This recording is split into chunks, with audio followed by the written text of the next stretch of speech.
Hello everyone, my name is Magic and welcome to my Granblue Fantasy side story review. If you guys don't know yet, there is a half AP fest for side stories going on. In addition, we are also getting half treasure cost for it. This event lasts until the last day of January. Now, if you go to the Granblue Fantasy official Twitter page, you will find this awesome image they post. Basically, it's a guide for side story. I will post the original Twitter post in my description. Anyway, for some reason they don't have all of the side stories. So, using an advanced image editing software, also known as Paint, I crop out the rest of the side stories from GBF Wiki and put it all together. Anyway, let's zoom in and talk more in detail. This row here is the unlock requirement for the side story, and this row is the rewards you can get from it. So you can get all of these SR characters, SSR weapons, and SSR summons from the corresponding side stories. Now, as you can see here, the red border that I highlight is the main story chapter you need to complete to unlock the side story. So you need to complete chapter 12 of the main story to unlock this side story, chapter 14 to unlock this, chapter 20 to unlock this too, and so on. You'll also notice that some of them don't have a main story chapter requirement. Instead, you need to complete other side stories to unlock it. So let me move to another image.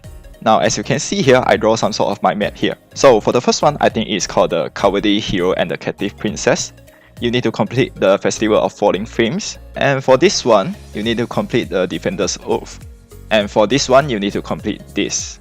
And then for this one, you need to complete that. And then for what makes the Sky Blue side story, you need to complete 3 other side stories. And lastly, for the Tears Collab side story, you need to complete the previous Tears Collab side story. One fun fact about what makes the Sky Blue side story is that it is a past event for GBF anniversary. And if you don't know, we are getting what makes the Sky Blue 3, which is the ending for this event, probably will be around at the end of February or the beginning of March. I'm very looking forward for that because it's the most interesting event in GBF due to the story. Also, we can get free stuff during that time.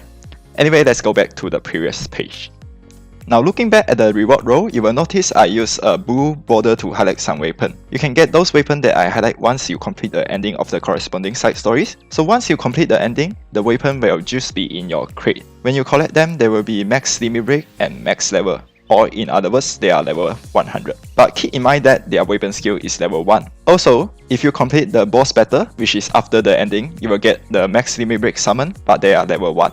Now looking at what makes the Sky Blue side story, you will notice that there is an extra reward, which is a red claw here. This red claw can be exchanged for a SSR Bahamut weapon. The most useful side story character is Ruya from what makes the Sky Blue. She is very useful because of how high her charge attack damage is.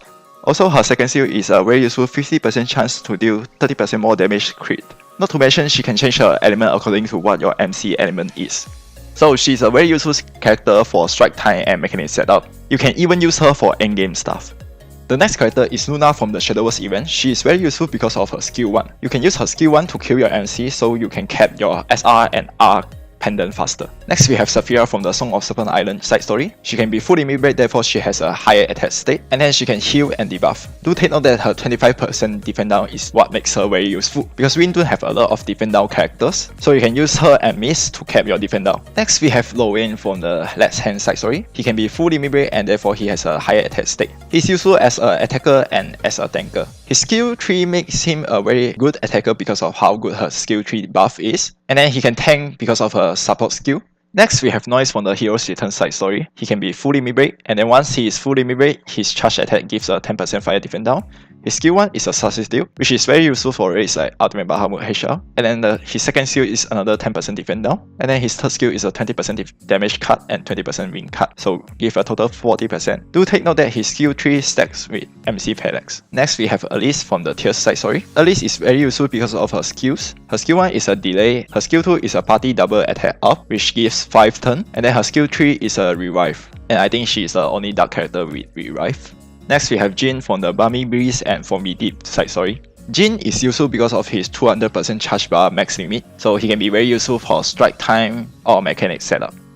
Next, we have Greer from the Lonesome Dragoness side story. She has a very high max attack state, and then she is very useful for strike time and mechanic setup. Basically, you just use her skill 1 and skill 2, and then you just do a lot of charge attack damage. And then her skill 3 also gives 10% fire defense down.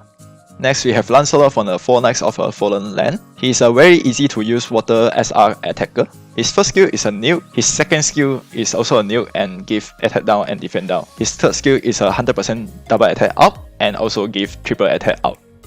Next, we have Yuri from the Tales side story. He is a simple to use dark attacker. His skill 2 is what makes him good because of defend down. Next, we have Shaya from the Barawa side story. I mentioned her because she can clear and also give 50% defend down.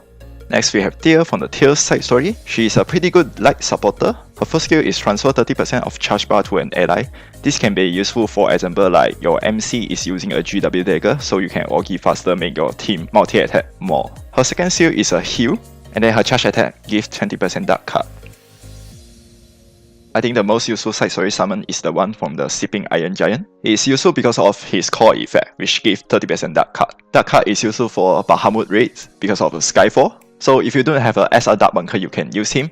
Besides that, his attack state is better than a Dark Bunker. The next summon is from the Shadow's event. This summon is useful because of the core effect. The core effect basically gives you a 1200 shield, and when the shield is gone, you can reuse a random summon. This can be useful for raids like Ultimate Bahamut HL. The next summon is from What Makes the Sky Blue. This summon can be useful for beginner because of the aura 40% boost to all element attack. It can also be useful if you are using Luria, because it can reset the cooldown of Luria skills. The next summon is from Nonsense Dragoness. This summon is useful because the core effect is a Dispel, but it also removes a buff from your allies. Now the Robomi summon has the same core effect, but this summon has a greater attack state. Next, we have the summon from Between Frost and Fate. This summon can be full limit break, therefore it has a higher attack state. Also, the core effect is quite useful for beginners. So the next few summon are basically just state sick. So if you don't have any good summon to use, you can just put them in your summon pool to raise your attack state. So the first one is from 4 Knights of a Fallen Land. The second one is from the Footprint on Scattered Ground. And the third one is from Gripping Freedom. And then next one is from Barawa event. And the final one is from Blade of the Young Champion. So next I'm going to talk about some useful weapons from the side story.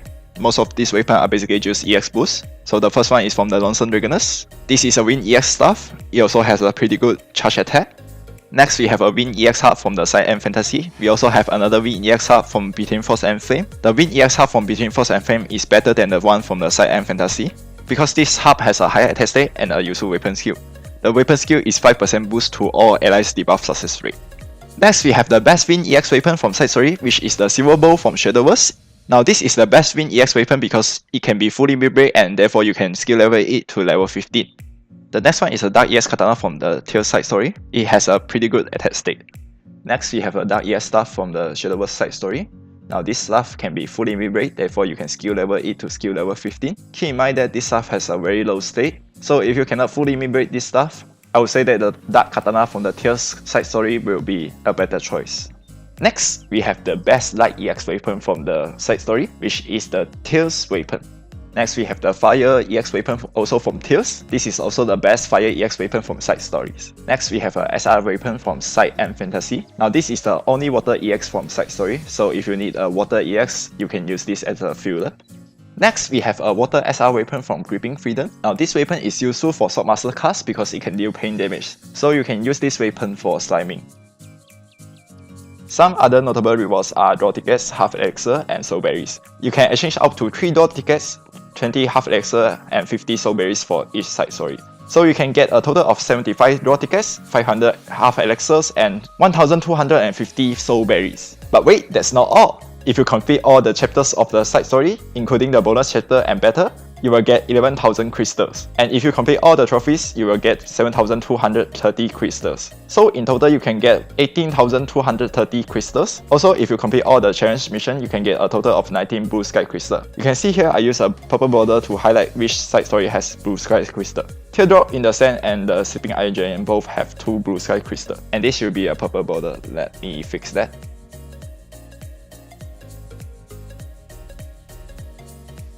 By the way, I also made a table that shows how long it took me to skip through every side stories until the ending. Keep in mind that this table does not include the challenge and battle mission. So yeah, 6 hours. That's it for this video. Happy grinding and I will see you next time.